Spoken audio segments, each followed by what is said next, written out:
ইতা কিতা সিনরানি দেখে বোঝা যাননি ইতা কিতা। এই জিনিসটা সবার কাছে মজা লাগে, ছেলে হোক মেয়ে হোক সবই কিন্তু আমরা পছন্দ করি।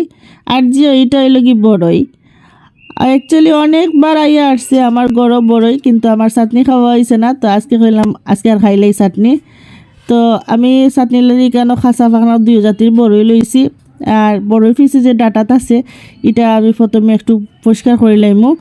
আর শক্ত যে একটা ডাটা থাকে এটা পরিষ্কার করে লাইমু। আর বড়ইগুলোর সাইজ কিন্তু অনেক সুন্দর, একটু গুল্লু একটু লম্বা, অনেক সুন্দর লাগে, কিউট লাগে। তো পিছনের ডাটাটা বাসাত বইছি। আর আমি আর আমার ফুয়া খাইমু চাটনি, বেশি লাগতো না। তো আমি কিন্তু অলরেডি ডাটাগুলো ফালাই দিছি, ফালাইয়া কিন্তু এখন আমি বড়িগুলারে ওয়াশ করে লেছি। ওয়াশ করার পরে এখন আমি বড়িগুলারে নাইফ দিয়া কাটমু ছোটো ছোটো করিয়া। আর অ্যাকচুয়ালি এখানে মাঝে আমি খাটমু যেগুলা খাসা আছে ওগুলা খাটি লইমু। আর ফাঁকনা যে এগুন তো খাটা লাগতো না, এগুন যেহেতু নরম আছে একটু চাপ দিলেও কিন্তু এটা একদম ভাঙি যাইব, সুন্দরভাবে ভাঙি গেছে দেখুন নি। আর দুইটা ম্যাচ করে লইছি যাতে চাটনিটা আরও একটু বেশি মজা হয় ও কারণে। তো আমার কিন্তু বড়িটো দই লিছি খাটিয়ে লাইছি। এখন এখানে দিলাইমু আমি কাঁচামরিচ আর দিলাইমু চিনি। আমি কিন্তু সব চাটনির মাঝে একটু চিনি ব্যবহার করি আর পরিমাণ মতো লবণ দিলাইমু।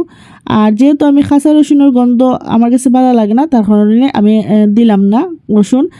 ধনিয়া পাতা কুচি অবশ্যই দিব, কারণ চাটনির মাঝে ধনিয়া পাতাটা হইল কি মেইন, আর কাঁচামরিচটা, দুইটার স্মেল কম্বিনেশন খুব সুন্দর। তো আমি এখন আদ দি পালা করে কসলাই এই গুন্তরে একদম বর্তা বানাই লিমু। ডর লাগে কারণ কাঁচামরিচ আদ দিলেও আমার আতর মধ্যে জ্বলে।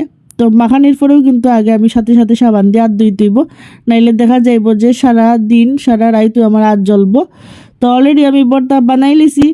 ইয়ামি একটা টেস্টি বর্তা হয়েছে, যে সুন্দর স্মেল আইছে রিয়েলি। আর আমি আমার বাচ্চা খাইমো এখন বেয়া বেয়া, মজাও লাগবো।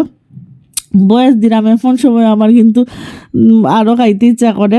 তো বানাই কিন্তু অলরেডি আমরা খাইও লিছি, পরে বয়স দিছি। তো মজা হয়েছে। আর যেহেতু জাল কম দিছি, আমি জাল একটু কম খাই। তো সবাই ভালো থাকবা, আল্লাহ হাফিজ।